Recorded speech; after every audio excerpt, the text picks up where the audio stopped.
Hello students, मैं Raman Dixit land of Mahabharat Kurukshetra से आपका हार्दिक स्वागत करता हूं। और आज हम पढ़ने वाले हैं चैप्टर 2 स्टोरीज अबाउट फ्लाइंग का सेकंड पार्ट जी, ब्लैक एरोप्लेन। और इसके राइटर हैं फ्रेडरिक फॉर्सिथ। तो इस स्टोरी में क्या होता है कि जो एक पायलट है, पायलट अपने आप को स्टॉर्म क्लाउड में खो देता है। और ये बहुत ही अनबिलीवेबल सी मिस्ट्री है, बहुत ही रहस्यमय घटनाएं होती हैं इसमें, जिस पे हम बिलीव नहीं कर पाते। तो अब हम इसमें आगे देखते हैं कि भाई क्या वो पायलट जो वो सेफ पहुंच जाता है जहाँ पे अपने गंतव्य पर, जहाँ पे उसे जाना होता है, और हु हेल्प्स हिम, तो उसकी हेल्प कौन करता है। तो आइए हम शुरू करें हमारा चैप्टर ब्लैक एरोप्लेन। तो इस चैप्टर में क्या कहता है कि जैसे कि इसके नाम से ही पता चल रहा है ब्लैक एरोप्लेन, भाई कौन सा वो एरोप्लेन है जिसके साथ रहस्यमय कुछ घटनाएं होती हैं, तो इसीलिए इसका नाम ब्लैक एरोप्लेन रखा गया है। The moon was coming up in the east, तो ये रात की घटना है क्योंकि वहाँ पे मून है। और राइटर कह रहा है कि भाई वो ईस्ट में मेरे पीछे पीछे मून आ रहा था, मतलब उसके पीछे की साइड था। और क्या हो रहा है, and stars were shining in the clear sky, और जो स्टार्स भी थे वहाँ पे, और वो बिल्कुल आसमान जो है वो बिल्कुल क्लियर था, और बिल्कुल ऐसा लग रहा था चांद उसके ऊपर है। तो यहाँ पे आगे कह रहा है कि there was not a cloud in the sky, वहाँ पे कोई भी क्लाउड नहीं था, बादल नहीं थे, बिल्कुल आसमान बिल्कुल साफ था। तो राइटर बता रहा है कि भाई वो बहुत ही हैप्पी था। किस लिए हैप्पी था? टू बी अलोन हाई, क्योंकि वो बहुत ही हाई इस टाइम वो पहुंच चुका था। और पूरी जो कंट्री थी, जो पूरा देश था, वो यहाँ पे अभी सो रहा था जिस टाइम वो बहुत हाई उड़ रहा था। तो आगे कहता है भाई I was flying my old Dakota, तो उस जिस प्लेन को वो उड़ा रहा था उसका नाम था Old Kota. Aeroplane was over France back to England, और जो उसका एरोप्लेन था तो वो कहाँ से उड़ रहा था? फ्रांस के ऊपर से, ओवर फ्रांस। और कहाँ पे जा रहा था? बैक टू इंग्लैंड, और वहाँ पे वो इंग्लैंड के लिए निकला था। आगे कह रहे हैं कि भाई I was dreaming of my holiday, वो क्या कर रहा था? ड्रीमिंग कर रहा था, उसने मतलब छुट्टियों के सपने देख रहा था। और looking forward to being with he family, तो हिज फैमिली जो थी, उसकी जो फैमिली थी, किसकी फैमिली? पायलट की। तो उसके साथ वो रहने के सपने भी देख रहा था, और उनके साथ वो रहने के बारे में प्लानिंग करता जा रहा था मन मन में। तो आगे कह रहा है भाई I looked at my watch, उसने अपनी घड़ी को देखा, तो वहाँ पे कितना टाइम दिखा रही थी? 1:30 इन द मॉर्निंग, सुबह के 1:30 बज रहे थे वहाँ पे। और आगे कहता है तो फिर उसने क्या किया? आगे कह रहा है I should call Paris control soon, भाई मुझे अब पेरिस कंट्रोल रूम को कॉल करनी चाहिए, एक बार उनसे बात करनी चाहिए। तो I thought as I look down past the nose of the aeroplane, फिर वो कह रहा है कि भाई जैसे ही मैंने अपने एरोप्लेन की नोज की तरफ देखा, ठीक है, नीचे की तरफ देखा, तो आई सा the lights off a big city, तो उसको क्या दिखी? लाइट्स दिखी एक बहुत बड़े शहर की, उसके सामने ही उसे नजर आई। तो आगे कह रहा है भाई I switched on the radio, फिर उसने अपने रेडियो को, जो उसमें रेडियो होता है, रेडियो की फ्रीक्वेंसी के लिए जो वो फिर वो अपनी बातें करते हैं उसके माध्यम से, तो उसको कह रहा है भाई उसको मैंने उस स्विच ऑन किया। और क्या कहा उसने? Paris control room Dakota DS 088, तो हेयर, तो इस तरीके से उसने अपना एड्रेस बताया पहले, भाई मैं पेरिस कंट्रोल रूम को बताते हुए कि भाई डकोटा DS 088 से बोल रहा हूँ, ऐसे बोला। कैन यू हियर मी, क्या आप मुझे सुन सकते हैं? I am on my way to England over, तो उसने ये बात कह करके अपनी बात ओवर ख़त्म कर दी कि भाई I am on my way to England, कि मैं अपने इंग्लैंड के लिए रास्ते पर हूँ, मतलब इंग्लैंड जा रहा हूँ और मैं अपना प्लेन उड़ा रहा हूँ, इस तरीके की उसने बात कह के ओवर करी। तो आगे कह रहा है the voice from the radio answered me immediately, तो वहाँ से वॉइस आई, एक आवाज़ आई रेडियो में से भी, इमीडिएटली, तुरंत। DS 088 I can hear you, मैं तुम्हें सुन सकती हूँ या सुन सकता हूँ, जो भी उसने कहा। तो you ought to turn 12 degree, तो उसने कहा यू ऑट टू टर्न, मतलब तुम्हें क्या करना चाहिए? टर्न करना चाहिए। कितने डिग्री पे? 12 डिग्री पे। किस दिशा में करना चाहिए? वेस्ट में। तो फिर DS-088 उसने इसको ये बात कही और अपनी बात को ओवर ख़त्म कर दिया। इसके बाद उसने क्या कहा, आई चेकड द मैप। फिर उसने जो पायलट था उसने मैप को चेक किया, कंपास को चेक किया और क्या क्या switch over to my second and last fuel tank. और जो उसके पास जो फ्यूल टैंक था जिसमें वो पेट्रोल का जो भी टैंक था उसको शुरू कर दिया लास्ट टैंक को। ठीक है, उसका मतलब तेल ख़त्म होने वाला था, पूरा पूरा तेल था उसमें। एंड टर्न द ओल्ड कहता कहाँ पे, और टर्न कर दिया कहाँ पे, मोड़ दिया ओल्ड कहता को उसने अपने प्लेन को 12 डिग्री वेस्ट की तरफ जो इंग्लैंड जा रहा था। ठीक है, इसके बाद वो कह रहा है I will be in time for breakfast I thought. तो उसने क्या सोचा कि भाई मैं ब्रेकफास्ट के टाइम पे घर पहुंच जाऊंगा। ठीक है, एक गुड बिग इंग्लिश ब्रेकफास्ट, और मैं अपना एक बड़े वाला बढ़िया सा ब्रेकफास्ट करूंगा जो हम इंग्लैंड में करते हैं। Everything was going well. तो वो कह रहा है कि भाई सब कुछ मज़ेदार चल रहा था, बढ़िया चल रहा था। It was an easy flight, और ये उसके लिए रोज़ की तरह पहले की तरह आम फ्लाइट लग रही थी, भी मैं आराम से उड़ाए जा रहा हूँ। ठीक है, Paris was about 150 kilometres behind me. तो उसने बताया कि जो पेरिस था वो उससे 150 किलोमीटर पीछे छूट गया था। ठीक है, एंड व्हेन आई सा द क्लाउड्स। फिर उसने क्या देखे, क्लाउड्स देखे, बादल आ गए उसके सामने। और ये बादल कैसे थे, स्टॉर्म क्लाउड्स थे, बिल्कुल बिल्कुल ऐसा लग रहा था जैसे तूफानी बादल आ गए। दे वर ह्यूज, बहुत बड़े बड़े थे, ह्यूज थे, बहुत ज़्यादा बड़े थे वो। They looked like black mountains, और वो ऐसे लग रहे थे जैसे कि ब्लैक माउंटेन्स आ गए हों, काले पहाड़ आ गए हों। ठीक है, स्टैंडिंग इन फ्रंट ऑफ मी। और वो कहाँ पे स्टैंड कर गए हों, कहाँ पे खड़े हो गए हों आकर के, भाई इन फ्रंट ऑफ मी, मेरे सामने खड़े हो गए हों, अक्रॉस द स्काई, पूरे आसमान में। ठीक, I knew I could not fly up. भाई उसे वो कहने लगा कि मुझे पता था कि मैं ज़्यादा ऊपर इसके मतलब बादलों के ऊपर से नहीं जा सकता। एंड ओवर दैम, भाई इनके ऊपर से, ओवर का मतलब इनके ऊपर से होता हुआ निकल जाऊँ। And I didn't have enough fuel. फिर उसने कहा कि मेरे पास तो इतना फ्यूल भी नहीं था, इतना पेट्रोल, इतना तेल भी नहीं था मेरे पास, तो ईंधन नहीं था कि मैं फ्लाई अराउंड, मतलब उसके ऊपर से घूम करके इधर से भी निकल जाऊँ भी साइड में से तूफानी बादलों की। और कहाँ पे निकल लूँ, टू नॉर्थ और साउथ, के भी या तो मैं नॉर्थ दिशा में से होकर निकल लूँ या साउथ दिशा में से। तो मतलब उसके पास कुछ नहीं था, निकलने का कोई रास्ता नहीं था। तो उसने क्या किया फिर, I ought to go back to Paris. वो कह रहा है कि बस अब मुझे फिर ऐसा लगा कि मुझे पेरिस जाने के लिए हो लेना चाहिए, वापस हो लेना चाहिए। ठीक है, गो बैक, वापस पेरिस में ही चले जाना चाहिए, इतना खतरनाक बादल हैं। आई थॉट, उसने सोचा ये बात। But I wanted to get home. लेकिन वो कह रहा है मुझे तो घर जाना था, मैंने तो प्लानिंग कर रखी थी भाई मुझे घर जाना है, ऐसा उसका मन था। आई वॉन्टेड दैट ब्रेकफास्ट, और मुझे वो नाश्ता करना था। उसका मन हो रहा था, कई बार इंसान का हो जाता है मन। तो I will take the risk. तो उसने सोचा भाई आज रिस्क लेते हैं भाई। ठीक है, ऐसा उसने सोचा। And flu that old Dakota straight into the storm. और फिर उसने उसको ओल्ड डकोटा को स्ट्रेट सीधे ही उस स्टॉर्म में घुसा दिया, मतलब उस तूफान के अंदर ले गया वो अपने ओल्ड डकोटा को। Inside the clouds everything was suddenly black. वहाँ पे जाते ही एकदम से सब कुछ ब्लैक हो गया, और वो एकदम से उसको लगा कि वो तो फंस गया है। तो it was impossible to see anything outside the airplane. उसको इम्पॉसिबल लगा कि भी कुछ भी वो देख सके बाहर एरोप्लेन के। ठीक है, एरोप्लेन के बाहर कुछ भी दिखाई नहीं दे रहा था उसको।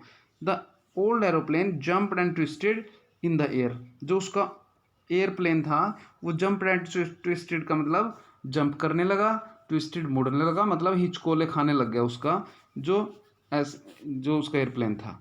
फिर क्या हुआ, I looked at the compass. फिर उसने कंपास क्या होता है, दिशा बताने वाला जो यंत्र होता है, दिशा सूचक यंत्र, उस कंपास को उसने देखा। I couldn't believe. तो वो कह रहा है मुझे विश्वास ही नहीं हुआ। किस बात का विश्वास नहीं हुआ उसको, माई आइज। वो कह रहा है भाई मुझे अपनी आंखों पे विश्वास नहीं हुआ। The compass was turning round and round, round and round. तो ये क्या हो रहा था कि जो उसकी कंपास थी, जो दिशा बताने वाला यंत्र था, उसकी जो सुई थी वो घूमे जा रही थी, और उसको ये नहीं पता चल रहा था भाई ये क्या हो गया, किस दिशा में वो चल रहा है। इट वॉज डेड, उसको लगा कि जो उसकी कंपास है वो शायद ख़त्म हो गई है, ख़राब हो गई है, मर गई है वो। इट वुड नॉट वर्क, और वो कोई भी काम नहीं कर पाएगी। ठीक है, अब वो कोई भी काम नहीं करेगी। The other instrument were suddenly dead, और जो दूसरे इंस्ट्रूमेंट थे उसके वो भी एकदम से डेड होने लगे। आई ट्राइड द रेडियो, फिर उसने रेडियो को ट्राई किया कि भी रेडियो पे कुछ करके देखते हैं कि अभी शायद मेरा कोई ये संदेश जो है वो पहुंच जाए। तो फिर उसने रेडियो ट्राई किया। Paris control, can you hear me, क्या आप मुझे सुन सकते हो। देर वॉज नो आंसर, वहाँ पे कोई आंसर नहीं आया। The radio was dead too, वहाँ पे रेडियो भी उसका डेड हो चुका था। I had no radio, no compass, and I couldn't see where I was, और वो कह रहा है कि मैं इस बिल्कुल भी देख नहीं पा रहा था कि मैं था कहाँ पे, इस टाइम मैं किस दिशा में हूँ, कहाँ पे हूँ, कौन सी जगह हूँ, कौन से देश में, और किस दिशा में मैं जा रहा हूँ। तो I was lost in the storm, वो कह रहा है मैं स्टॉर्म में, पूरा उस तूफान में लॉस्ट हो गया, खो गया। Then in the black clouds quite near me, तब उसको लगा कि जो ब्लैक क्लाउड्स थे वो बिल्कुल मेरे पास आ गए हैं। आई सा अनदर एरोप्लेन, फिर उसने अचानक से एक दूसरा एरोप्लेन देखा उन्हीं क्लाउड्स में। It had no lights on its wings, और उसके उस जो अनदर एरोप्लेन था उसके विंग्स पे, उसके पंखों पे कोई भी लाइट्स नहीं थी। I could see it flying next to me, उसको उसने देखा कि भी ये जो फ्लाई कर रहा है, जो उड़ रहा है, वो बिल्कुल मेरे पास ही उड़ रहा है, थ्रू द स्टॉर्म, और तूफान में से ही उड़ रहा है मेरी तरह। तो आई could see the pilots face, वो कह रहा है कि भी मैं पायलट का जो फेस है वो देख सकता था। ठीक है, टर्न टुवर्ड मी, उसने मेरी तरफ मोड़ा हुआ था, मतलब मेरी तरफ वो देख रहा था। I was very glad to see another person, वो कह रहा है कि मैं इस तूफान में मैं दूसरे पर्सन को देख के बहुत ही ग्लैड फील किया, मैं बहुत ही कैसा हुआ, बहुत ही खुश हुआ मैं। ठीक है, उसको देख करके। तो आगे कहता है ही lifted one hand and waived, वो कह रहा है भाई मैंने, उसने जो पायलट था दूसरे एरोप्लेन का, उसने अपना हैंड उठाया, हाथ उठाया और उसको हिलाया, मतलब इशारा किया उसको। ठीक है, फॉलो मी, कैसा इशारा था वो कह रहा था भाई follow me, he was saying follow me, भाई मेरे पीछा करो, मेरे पीछे पीछे आ जाओ। फिर वो कह रहा है he knows that I am lost, उसको शायद ये पता था कि भाई, वो सोच रहा है अभी, कह रहा शायद उसको ये पता था कि मैं लॉस्ट हो गया हूँ, खो गया हूँ। He is trying to help me, और वो क्या ट्राई कर रहा था, मेरी हेल्प करना, इस तरीके से वो सोच रहा है ये बात। He turn his aeroplane slowly to the north, उसने क्या किया, अपने एरोप्लेन को अब थोड़ा नॉर्थ की तरफ टर्न किया और स्लोली वो चलने लगा। इन फ्रंट ऑफ माई डकोता, क्या कह रहा है उसके डकोता के सामने क्या हुआ, so that it would be easier for me to follow him, तो भाई वो कह रहा भाई ये मेरे लिए बहुत ही ईजी था कि मैं उसके पीछे पीछे जा सकूँ। I was very happy to go behind the strange aeroplane, भाई अब देखो स्ट्रेंज एरोप्लेन के पीछे जा रहा है वो, ठीक है, बहुत ही, उसको नहीं पता कौन है वो, लेकिन वो फिर भी हैप्पी फील कर रहा है उसके पीछे जाने में। ठीक है, लाइक एन ओबीडियंट चाइल्ड, वो बिल्कुल आज्ञाकारी स्टूडेंट की तरह, एक चाइल्ड की तरह वो चले जा रहा है उसके पीछे, बिल्कुल जैसे उसकी बात मान के वो चल दिया। आफ्टर हाफ एन आवर, और आधे घंटे बाद क्या हुआ, the strange black aeroplane was still there, भाई आधे घंटे तक भी वो वहीं पर था। In front of me in the clouds, बादलों के बीच में, मतलब वो लगभग आधा घंटा उसके साथ रहा, मतलब उसको पूरा यकीन हो गया भाई कोई उसके साथ है।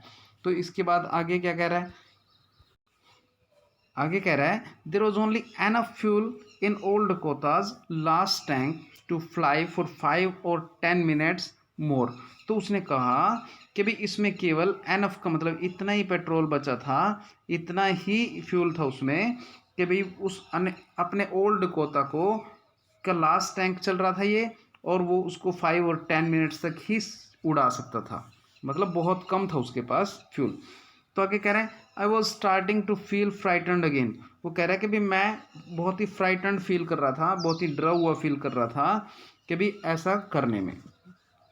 ठीक है, अब मुझे डर लगने लग गया भाई मेरा फ्यूल ना ख़त्म हो जाए। But then he started to go down, तो वो कह रहा है कि भाई अचानक क्या हुआ कि वो नीचे जाने लगा। ठीक है, और उसका जो प्लेन था वो नीचे की तरफ जाने लगा क्योंकि वो उसका फॉलो कर रहा था। I followed through the storm, और वो उस तूफान में से उसके फॉलो करते हुए उसको पीछे जाते जाते वो नीचे की तरफ हो लिया। तो आगे कह रहा है suddenly I came out of the clouds, अचानक से क्या हुआ कि वो क्लाउड्स में से बाहर आ गया, ठीक है। और क्या देखा उसने, टू लॉन्ग स्ट्रेंज लाइन्स और लाइट्स इन फ्रंट ऑफ मी, उसने दो लंबी लंबी स्ट्रेट लाइन्स देखी और लाइट्स देखी अपने सामने। कैसी लाइट्स थी वो, इट वॉज ए रनवे, वो रनवे था जहाँ पे जहाज उतरते हैं। एन एयरपोर्ट, एक एयरपोर्ट आ गया था। आई वॉज सेफ, और उसने सोचा कि भाई मैं अब तो सेफ हो गया हूँ। तो I turn to look for my friend in the black aeroplane, फिर उसने देखा कि भाई मतलब वो मुड़ा, टर्न किया उसने देखने के लिए कि भाई उसका जो फ्रेंड था ब्लैक एरोप्लेन वाला वो कहाँ है, उसको देखने के लिए उसने मुड़ा वो। But the sky was empty, उसको स्काई देखा कि बिल्कुल खाली है, आसमान तो कोई नहीं है वहाँ पे। देयर वॉज नथिंग देयर, कुछ भी नहीं है वहाँ पे। The black aeroplane was gone, वो चला गया था ब्लैक एरोप्लेन जो था। I could not see it anywhere, और उसे वो कहीं पर भी नहीं दिखा। इसके बाद कह रहा है I landed and was not sorry to walk away from the Old Kota near the control tower. उसने क्या किया कि कंट्रोल टावर के पास अपने ओल्ड कोता को खड़ा कर दिया और वो वॉक अवे मतलब चल दिया। और इसके लिए वो सॉरी फील नहीं कर रहा है, मतलब उसको इस बात का दुख नहीं हो रहा है कि जब वो नीचे उतर के लैंड कर गया वो, और वो उसने वो उसको कहाँ पे खड़ा कर दिया, उसको ओल्ड कोता को, उस बात के लिए उसको दुख नहीं है। तो आगे कह रहा है कि I went and asked A woman in the control centre, वो कंट्रोल सेंटर में गया, वहाँ पे एक वोमैन से उसने पूछा, क्या पूछा, वेयर आई वॉज, क्या पूछा कि भाई where I was and who the other pilot was, भाई मैं कहाँ था, किस दिशा में था, मतलब वो भाई अपने कंप्यूटर पे देख के बताए, और दूसरा पायलट कौन था। आई वॉन्टेड टू से थैंक यू, भाई मुझे उसको थैंक यू कहना है, ठीक है। तो she looked at me very strangely, उसने बड़े अजीब से तरीके से पायलट की तरफ देखा। एंड देन लाफ्ड, और वो हंसी, ठीक है। अनदर एरोप्लेन, उसने पूछा अनदर एरोप्लेन, दूसरा aeroplane, up there in the storm, इस स्टॉर्म में, इस तूफान में दूसरा एरोप्लेन पूछ रहे हो तुम। No, no other aeroplanes were flying tonight, भाई कोई भी एयरप्लेन आज की रात कोई भी फ्लाई नहीं कर रहा था, उड़ नहीं रहा था। Yours was the only one, भाई तुम्हारा ही अकेला था। आई could C on the radar, भी मैं इस रडार पे देख के तुम्हें बता सकती हूँ, भी जो मैंने देखा यहाँ पे अपने कंप्यूटर पे, केवल तुम्हारा ही प्लेन उड़ रहा था, ओल्ड कोता। तो so who helped me to arrive there safely without a compass radio without any more fuel in my tanks. तो उसको बहुत ही एकदम से वो सरप्राइज हो गया कि भाई कौन था वो, भाई जिसने उसकी हेल्प करी थी वहाँ पर पहुँचने में, ठीक है। और वो भी सेफली पहुँचा दिया उसको, उसकी कंपास ख़राब हो गई थी, वो बिल्कुल राउंड राउंड घूमे जा रही थी, ठीक है, वो ख़राब हो गई थी। उसका रेडियो भी रिस्पॉन्ड नहीं कर रहा था, रेडियो उसका ख़राब हो गया था, कहीं मैसेज नहीं आ जा रहे थे, उसको दिशा का पता नहीं लग रहा था भाई कहाँ दौड़ना है, उसने कहाँ चलना है। And without any more fuel, और ना ही कोई उसमें विदाउट मतलब फ्यूल भी नहीं था, उसमें कोई भी तेल नहीं था उसका उड़ने के लिए, टैंक्स बिल्कुल खाली हो गए थे, लास्ट टैंक उसका चल रहा था। तो इस तरीके से कह रहा है कि भाई क्या कह रहा है आगे कि भाई who was the pilot on the strange black aeroplane. तो उसको अब ये एक क्वेश्चन बन गया उसके दिमाग में कि उस स्ट्रेंज ब्लैक एरोप्लेन में पायलट कौन था वो दूसरा जो उड़ा रहा था। Flying in the storm without lights, और उसमें ना ही लाइट्स थी, और इस स्टॉर्म में जो उड़ाया जा रहा था। तो ये एक बहुत ही मिस्टीरियस स्टोरी है, एक मिस्ट्री है और अनबिलीवेबल स्टोरी है। डियर स्टूडेंट्स, ध्यान से पढ़ना, नोटबुक और पेन लेके, और लाइक सब्सक्राइब कर लेना ताकि आपको और चैप्टर में अच्छे से पढ़ा सकूँ और आपका सिलेबस जल्दी जल्दी पूरा करवा सकूँ। थैंक यू बच्चों, बाय।